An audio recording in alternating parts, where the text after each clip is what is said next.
جن کے بارے میں بیت رضوان کے مقام پر رسول اللہ صلی اللہ علیہ وسلم جب بیت رضوان لے رہے تھے، وہ 1400 صحابہ جنہوں نے رسول اللہ صلی اللہ علیہ وسلم کے ہاتھ پر بیت رضوان کی، تو اس مقام پر اللہ عز و جل نے ارشاد فرمایا تھا کہ رضی اللہ تعالی عنہم ورضوہ عنہ، کہ اے حبیب میں ان سے راضی ہو گیا ہوں، اور یہ وہ لوگ ہیں جو اللہ تعالیٰ کی رضا پانے والے ہیں۔ یہ وہ 1400 صحابہ تھے، ان کا جو نفس تھا وہ رضیت مرضیہ کا ہے۔ اس کے اوپر کا مقام جو سرور کونین صلی اللہ علیہ وسلم کا ہے وہ عامل کامل اکمل اور مکمل ہے، جس سے اوپر کائنات میں کوئی اور نفس نہیں ہے۔ دوستو، اس وقت ہمارا المیہ یہ ہے کہ ہم ملائیت کے اندر اس حد تک گڑھ چکے ہیں کہ ہمارے پاس تفرقہ بازی کے علاوہ کوئی اور رستہ نہیں ہے۔ ہم جب مسجد میں جاتے ہیں تو ہمارا عقیدہ یا تو ہمارے والدین کا ہوتا ہے یا امام مسجد کا ہوتا ہے۔ وہاں سے ہم سنی، وہابی، دیوبندی اور اہل حدیث بن کر نکلتے ہیں۔ کسی شاعر نے بڑا خوب کہا تھا کہ ایک پاسے میرے رین وہابی، ایک پاسے دیوبندی، اگے پیچھے شیعہ سنی ڈاڈی فرقہ بندی، وچ وچالے ساڈا کوٹھا قسمت ساڈی مندی، ایک محلہ 8 مسیتاں کیدی کراں پابندی۔ دوستو، اللہ تک پہنچنے کا رستہ مسالک سے ہو کر ہرگز نہیں جاتا۔ اللہ تعالیٰ تک پہنچنا ہے تو ومن عرف نفس فقد عرف ربا، جس نے اپنے نفس کو پہچان لیا اس نے رب کو پہچان لیا۔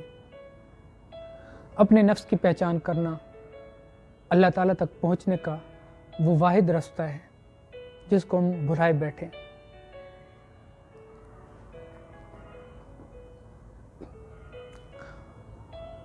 دوستو، ملا توڑتا ہے، کسی کو مشرک، کسی کو کافر تو کسی کو بد عقیدہ ڈکلیئر کرتا ہے، جبکہ صوفی برج بناتا ہے۔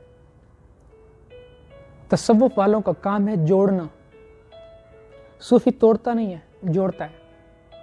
اور صوفی کا جو برج ہے وہ اللہ تعالیٰ کی راہ کی طرف لے کے جاتا ہے، کیونکہ اس میں امن، اخوت، محبت اور بھائی چارہ ہوتا ہے۔ اللہ عز و جل نے واضح طور پر ارشاد فرمایا ہے وَاعْتَصِمُوا بِحَبْلِ اللَّهِ جَمِيعًا وَلَا تَفَرَّقُوا، اللہ تعالیٰ کی رسی کو مضبوطی سے تھامے رہو۔ اللہ تعالیٰ کی رسی کون ہے؟ حضور ہی تو ہے، قرآن ہی تو ہے اللہ تعالیٰ کی رسی، ان کو مضبوطی سے تھامنا ہے۔ حضور نے کیا کیا؟ ساری زندگی محبت۔ دوستو، ملا توڑتا ہے، کسی کو مشرک، کسی کو کافر تو کسی کو بد عقیدہ ڈکلیئر کرتا ہے، جبکہ صوفی برج بناتا ہے۔ تصوف والوں کا کام ہے جوڑنا، صوفی توڑتا نہیں ہے، جوڑتا ہے۔ اور صوفی کا جو برج ہے وہ اللہ تعالیٰ کی راہ کی طرف لے کے جاتا ہے، کیونکہ اس میں امن، اخوت، محبت اور بھائی چارہ ہوتا ہے۔ اللہ عز و جل نے واضح طور پر ارشاد فرمایا ہے وَاعْتَصِمُوا بِحَبْلِ اللَّهِ جَمِيعًا وَلَا تَفَرَّقُوا، اللہ تعالیٰ کی رسی کو مضبوطی سے تھامے رہو۔ اللہ تعالیٰ کی رسی کون ہے؟ حضور ہی تو ہے، قرآن ہی تو ہے اللہ تعالیٰ کی رسی، ان کو مضبوطی سے تھامنا ہے۔ حضور نے کیا کیا؟ ساری زندگی محبت کا درس دیا۔ ہمارے پاس کون سے درس ہیں؟ وہ مشرک، وہ کافر، وہ بد عقیدہ، یہ ہمارے القابات ہیں۔